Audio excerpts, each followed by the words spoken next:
Well, welcome again here on the second Sunday in Advent. Our theme today is We Can't Go It Alone. And again, all the kind of theme information is there in your bulletin, or in your devotional handout. We've got our artwork for today. It's called From the Three by Hannah Garrity. And if you do look closely, in the bottom right, you can kind of see a rope unraveling as it moves to the top left. It's based on that verse from Ecclesiastes that Brian read today, Ecclesiastes 4. It sits there, you see it, verse 9. Two are better than one because they have a good reward for their toil. If they fall, one lifts up the other, but woe to one who is alone and falls and does not have another. And so on. A threefold cord is not quickly broken. It's one of those verses that makes a lot of sense. You know, it's almost like you say, why does the Bible need to tell us these things? It should be super obvious that two are better than one, or three are better than one, or trying to do everything by yourself isn't the easiest way. But when you dig into it, it's never as easy as it sounds. Because it's easy to believe that I should have people around to help me out, or I should have that someone that's going to build me up. But finding them gets a lot harder in our day and age. In the old days, you probably lived in a village or a small town, and everybody knew everyone, and half of them were your relatives. There's a town in Michigan I could go to, and I could go to the counter, and they would say, "What's your name?" And I would say, "My name is Lars Hammar." And they would say, "Oh, Hammar, are you related to so-and-so and so-and-so?" And I would say, "Why, yes, I am. And if my car broke down, I knew who I could call. And if I needed a new garage, there's a Hammar who runs a garage business," etc., etc. You kind of have this built-in family. Except now, here we are in Tucson. You know, we got, 800,000 people. Our city is big enough, and our area is new enough. If you don't want to be seen and known, you won't. And your family's probably far away. And if you don't put yourself out there to make friends, to meet people, to join, nobody's going to come and chase you down. You can be anonymous if you want. And we're very busy. That's the irony of it all. It's not like we're all sheltered and stuck in our houses. We go out and do all sorts of things, and we meet people, and we see people at work, and we see people at the store, and there's people sitting with us by the soccer field. I wanted to call it a football field. I caught myself there. Sitting by the soccer field on Saturday morning. But they're not really a community like you think they are, because if something happens, are they going to be there to help? Are they going to be there to help you fix your car? If your garage has a leak, are they going to help you replace it? Or are they just people you sort of run into, where your relationship is kind of superficial? There's not really a bond there. I think we have a lot of things that we do and people that we encounter. I think a lot of it's almost even distractions sometimes. But it's not always relationship building and community building. And so when you need others and you're struggling, you can really get to feel that loneliness and understand what King Solomon was saying in Ecclesiastes.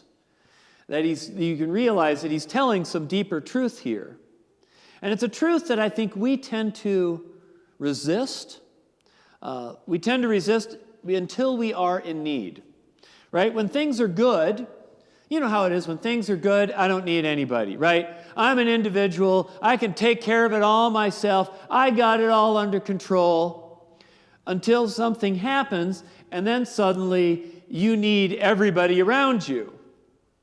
Let's look at the story of Mary, right? Here she is, young woman. She's engaged. So she wasn't really technically a single mom in our modern sense. Sometimes, especially in that time, an engagement was all they did. And most people of lower income didn't have a full wedding because those were expensive multi-day affairs. There's always this narrative that she was the pregnant single mom. Well, pregnant, yes, single, sort of, right? She would have been considered legally married for a lot of the law. But anyways, here she is. Her fiancé's not the father. she's got to worry about whether he's going to throw her out. She's got to deal with what she's going to do with this kid.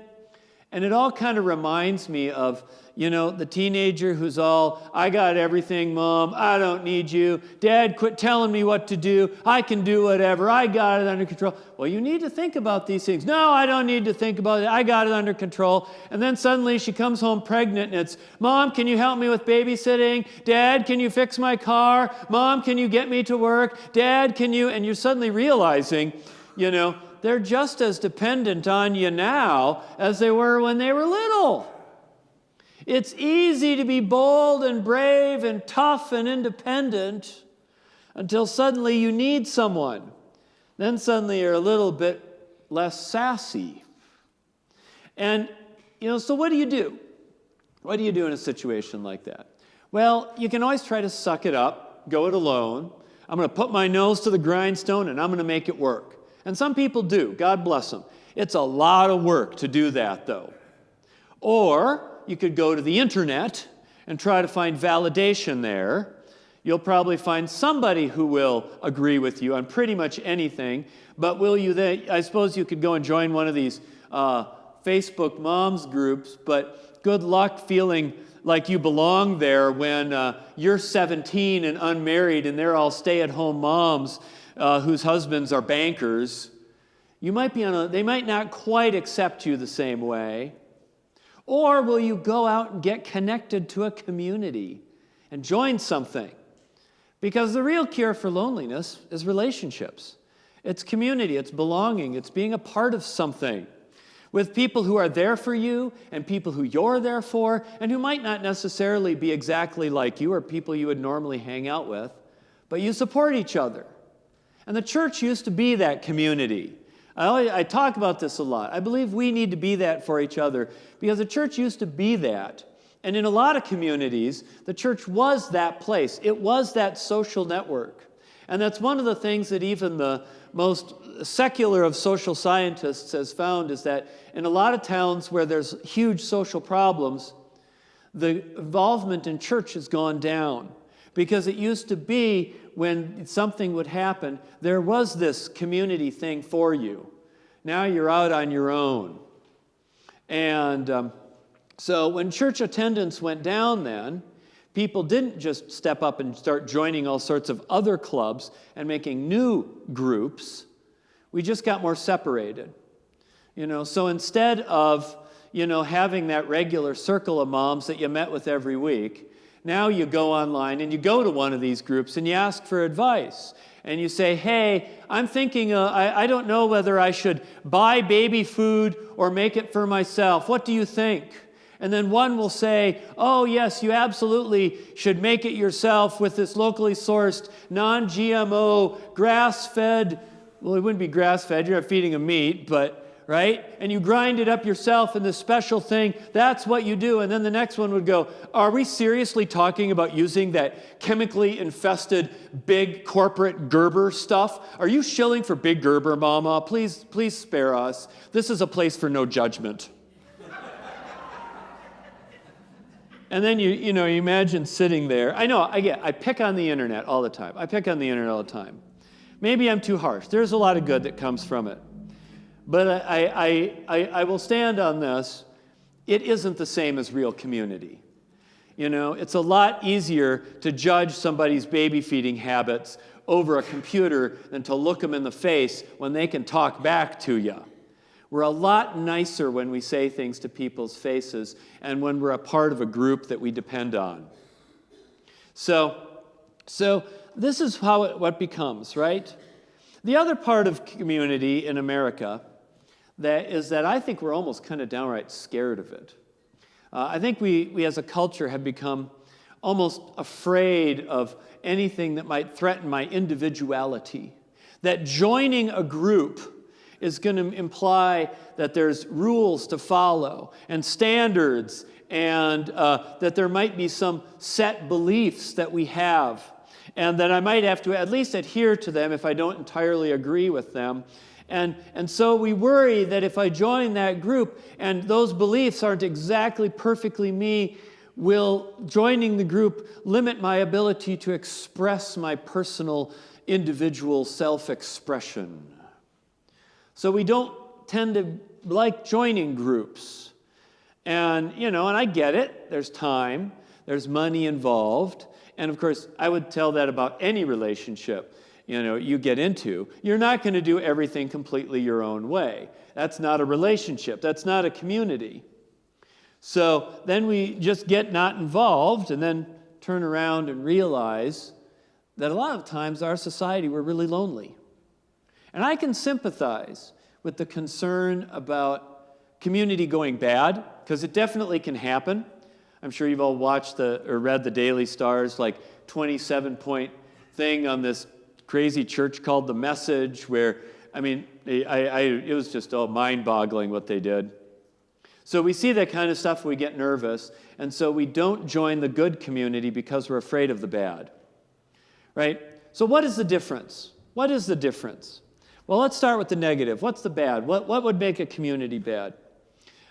First, again, this is a Lars list. I made these up. I'm not, I didn't pull this from somewhere. I'm not the expert on all things cultish. But first, it doesn't allow a lot of variation in individuals. If it's about individuals coming together, that's one thing. If it's about, where every single bit of how you dress and look and talk and every single part of your life is managed to the T, then it does become too much. If the idea is just that we're going to curb the excesses, that's what you do in community. If it's everything's controlled, that gets controlling. 2, it doesn't allow for questions. I've always felt like this is a pretty obvious thing, but if your doctrines can't hold up to kids asking questions, then your doctrines probably aren't true. And you're the one who's afraid. If the kid says, "Where did Cain get his wife?" And you're like, "Shut up and believe." Because if you read the book of Genesis, I glossed over this I don't know how many times, right? Adam and Eve, and then they have Cain and Abel, and then Cain kills Abel, and then goes and takes a wife. And you go, where'd she come from? Where'd Cain's wife come from? It's a miracle! It doesn't answer. Well, if the answer to whatever your group's belief is don't question it instead of, hey, that's a good question, let's talk, let me show you why we believe this.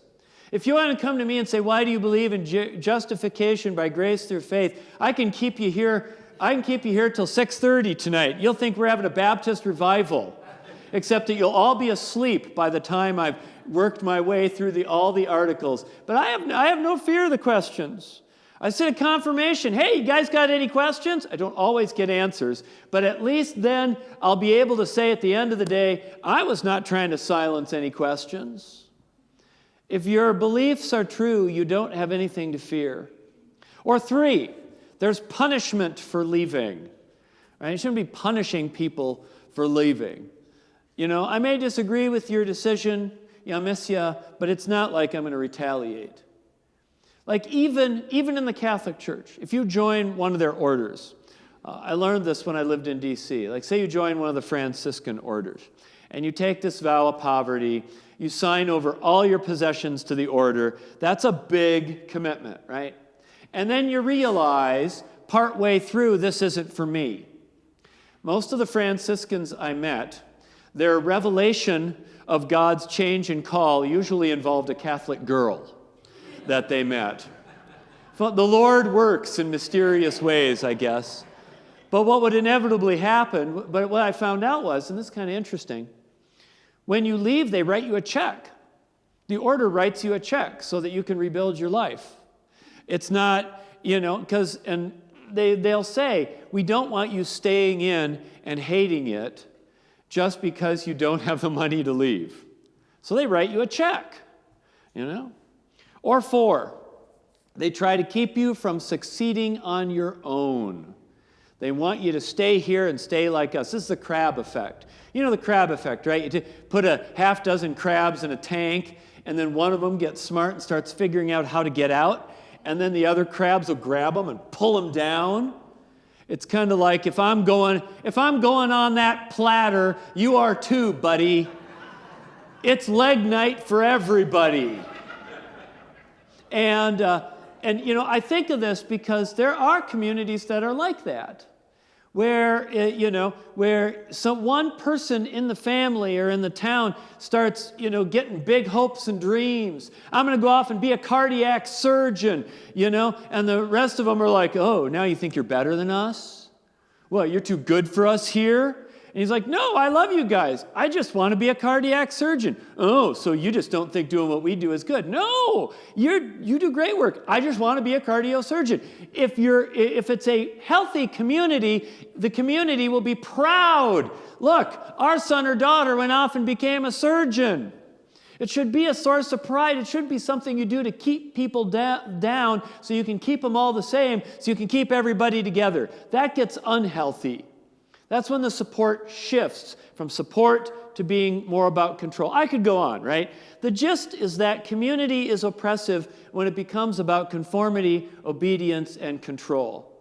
And there is a line in there somewhere between enough regulation to have a good process in community and good order, and too much where it becomes stifling. And I don't know exactly where that line is perfectly. And yes, every organization does have to have some rules, otherwise the bullies will take over. If you're in a soccer team, you put your uniform on when you go in the round. You don't just dress however you want, and when everyone's in the blue jersey and you put on your pink frilly thing, and you say, I'm expressing myself.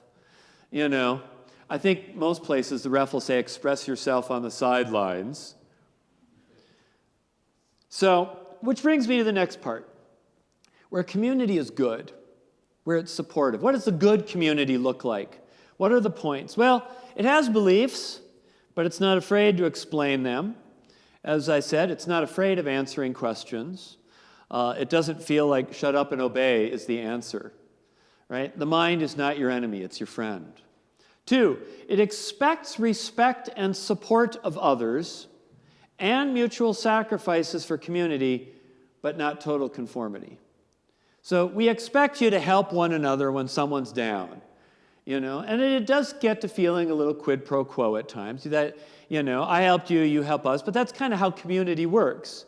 So there is an expectation that being a part of the group, you'll carry your weight, but that doesn't mean everyone has to be exactly the same. We carry our weight in different ways. It lifts others up, It isn't trying to break you down to mold you to be just all exactly the same like the great leader does. It wants you to be a part, but it wants you to be a part. Yourself is number 4 here. Yourself and your individual gifts and quirks, they're assets, they're not risks. So this is our spiritual gifts theology. This is right out of the Bible. Paul says one is good at this, one is good at this, one is given for this, and they're all different, but they all work together. So I want you to be the best surgeon you can, and I want you to stay in the church too, right? That's what community is about. There's always a give and take, but there's always a building up. And so what should be with that rope, such a simple message, you can see becomes a lot more complicated quickly. But the reward is worth it, And we have so much fear in our culture of community because we fear that it becomes control.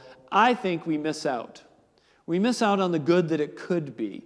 And we miss out on that vision that comes right out of the Bible of a community of rope strands together, of differences mixed and built each other up. And so it's a community. We can't escape it. We need each other, but it's also a gift from God. Amen.